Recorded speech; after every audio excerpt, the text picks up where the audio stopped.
Қайырлы күн, оқушылар, сәлеметсіздер ме? Біз бүгін бірінші сыныптың сауат ашу оқулығы бойынша әңгіме оқимын, сөз деген тақырыптарын өтеміз. 28-ші қоңырау. Сабағымыздың мақсаты әріпті тану, ажырату және оны дыбыспен сәйкестендіру. Жазу жолын жоларалық кеңістікті, жолдың жоғарғы және төменгі сызығын сақтап, әріп элементтерін каллиграфиялық талаптарға сай жазу. Бағалау критерийі тыңдалған мәтіннің не туралы екенін анықтайды, айтылған сөздер мен сөйлемдердің көпшілігін дұрыс қайталай алады, сөздердің мағынасын ажырату, оқу, жиі кездесетін сөздерді тұтас оқиды. Нақты сөйлеу арқылы мәселені түсінгенін көрсете алады. Оқушылар, әрі қарай бірінші жаттығуға назар аударайық. Мұнда берілген мәтінді мәнерлеп оқимыз. Ағлақ қой сүтінен жасалатын дәмді тағам. Сүтті қайнатып, ірітіп, ақ ірімшік етіп алады да, ыстық қалпында оған май салып араластырады. Ағлақты қарттар мен сәбилерге береді. Балалар, бұл мәтін Жеті қазына кітабынан алынған. Енді өздеріңіз ойлап қараңыздаршы, ағлақ деген ненің аты екен? Бұл қазақтың ұлттық тағам түрінің бірі екен. Осы ағлақ мәтініндегі қарамен берілген сөздерге назар аударайық. Олар ақ және ыстық. Қарамен берілген сөздерді мағынасы қарама-қарсы сөзін тауып, дәптерімізге орындаймыз. Әрі қарай мәтінді басшылыққа алып, ағлақ тағамының рецептін жасап көреміз. Яғни, рецепті деген сөз бұл тағамның дайындалуы екен. Жұмыстарымызды орындап болған соң, мұғалімдеріңізге жібересіздер. Яғни, бұл мәтіндегі қарамен берілген сөздердің мағынасын түсінеміз. Және әрі қарай мына бейнебаян арқылы мағынасы қарама-қарсы сөздер туралы жіті түсінетін боламыз.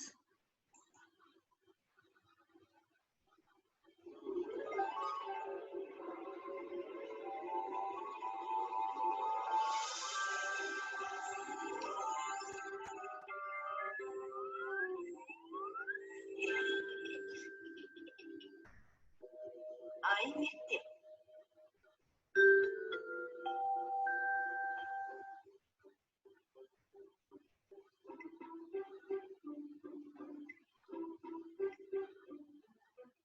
Дана, сен не істеп отырсың?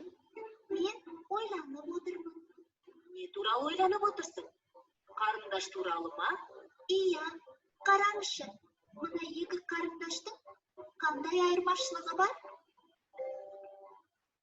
Айырмашылық дейсің бе? Мынау ақ қарындаш, Ал мынау қара қарындаш. иә, дұрыс айтасың. Ақ және қара қарындаш. Тағы мына қарындаш қысқа, Онда мына қарындаш ұзын. сондай-ақ мынау жуан қарындаш. Иә, ал мынау жіңішке. Ақ, қара, ұзын, қысқа, жуан, жіңішке. Бұл сөздер қарама-қарсы мағыналы сөздер деп аталады. Бұл сөздерді біз заттың сынын білдіретін сөздер деп оқыған едік. Иә, бұл сөздер заттың сынын білдіреді, әрі мағыналары бір-біріне қарама-қарсы. Иә, мен түсіндім. Қарама-қарсы мағыналы сөздер қандай қызық? Үлкен, кішкентай, түзу, қисын, аз, көп, биік, аласа. Иә, бұл сөздердің барлығы қарама-қарсы мағыналы сөздер. Аға, тек қана заттың сынын білдіретін сөздер ғана қарама-қарсы мағыналы бола ма? Жоқ, заттың қимылын білдіретін қарама-қарсы мағыналы сөздер де бар. Мысалы, шығу, кіру, мезгілді білдіретін де қарама-қарсы мағыналы сөздер бар. Мысалы, күндіз, түн, қыс, жаз. Аға, қараңыз, неге бір-біріне қарама-қарсы екі түрлі аяқ киім әкеліп қойыпты. Мынау үлкен, қара және ескі бәтеңке. Ал мынау кішкентай, ақ және жаңа бәтеңке.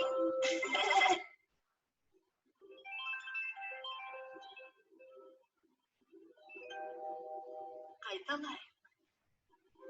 Қарама-қарсы мағыналы сөздер.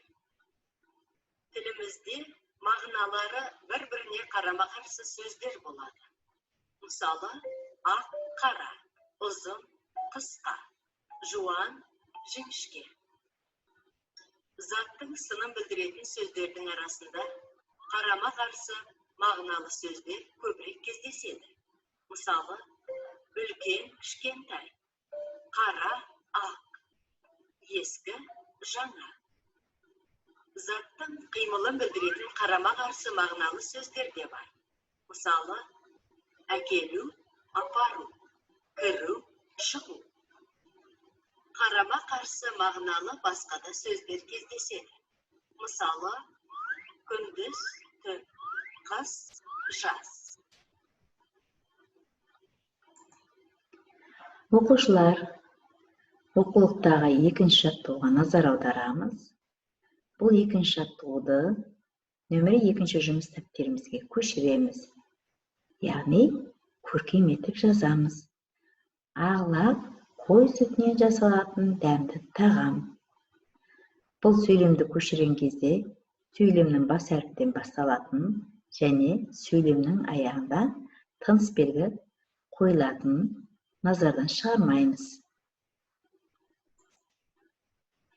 Келесі үшінші жаттығу. Өлеңді жатқа жаз. Бұл өлең Тұрысбек Еділбаев аталарының құрт деген өлең екен.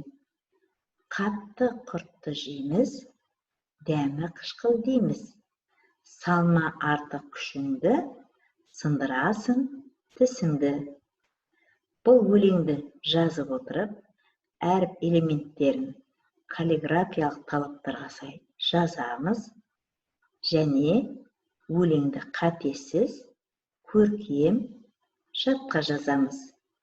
Жазып болғаннан кейін өзің қатеңді тауып, түзетіп, мұғаліміңе жібер. Енді мына бейнебаянға назар аударып көрейікші. Сәлеметсіңдер ме, бабама? Мен сендерге көкөністер мен жемістер туралы айтып беремін. Қане, тыңдаңдар. Мынау алма. Алма қызыл, жұмсақ, дәмді, әрі пайдалы. Мынау жүзім. Жүзім дәмді, жасыл, әрі жұмсақ. Ал мынау алмұрт. Ол жасыл, қызғылт болады. Ол өте дәмді, әрі жұмсақ. Ал мынау өрік.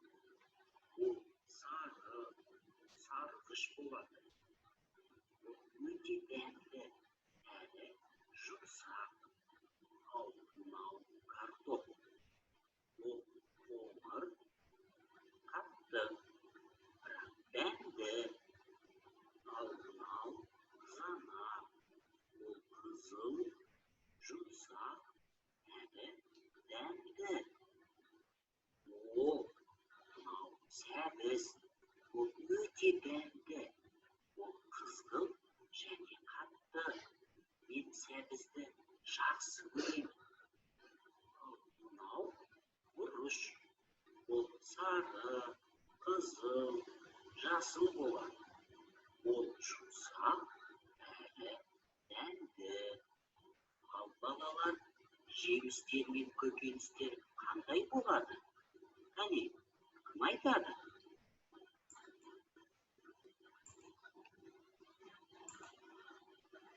Ал балалар, мына 4-ші жаттығу орындай отырып, жаңағы бейнебаянда көрген көкөністеріміздің атын табамыз. Мына суреттер арқылы тауып, үлгі бойынша көкөністердің түрі мен дәмі жағынан салыстырамыз. Және дыбыстық талдау жасап, сөздерді буынға бөлеміз. Бұл жаттығуды орындау барысында сіздер дыбыс түрлерін ажырата аласыздар және буынға бөле аласыздар. Келесі дәптеріміздің 19 бетіндегі мына тапсырманы орындайық. Көп пайдаланған жағдайда адам денсаулығына кері әсерін тигізетін суреттегі заттарды мына белгі бойынша үстінен сызып тастаймыз. Әрі қарай 5-ші жаттығу. Бұнда сөйлемді оқып, яғни нақышына келтіріп, тыныс белгісіне назар аудара оқимыз. Және бұл сөйлемдерді өзінің үйшіктеріне кіргіземіз. Яғни карандашпен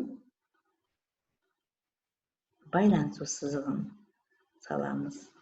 Бірінші, қандай тапсырыс бересіз? Екінші, нанды неден пісіреді? Үшінші, астарыңыз дәмді болсын. Төртінші, мен бәліш жасай аламын. Бесінші, Нұрлан сарыағаш суы туралы мәтін құрады. Алтыншы, сенің жасаған салатың қандай дәмді?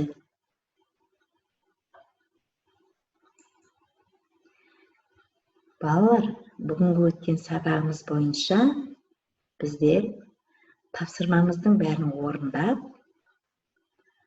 ол тапсырманың ішінен түсінген болсаңыздар, мен бәрін түсіндім деп. Ал егер сұрақтарыңыз болса, менің әлі де сұрақтарым бар деп. Егер түсінбеген жерлеріңіз болса, мен ештеңе түсінбедім деген мұғалімге кері байланыс жасайсыздар. Ал осымен сабағымыз аяқталды. Қош, сау болыңыздар.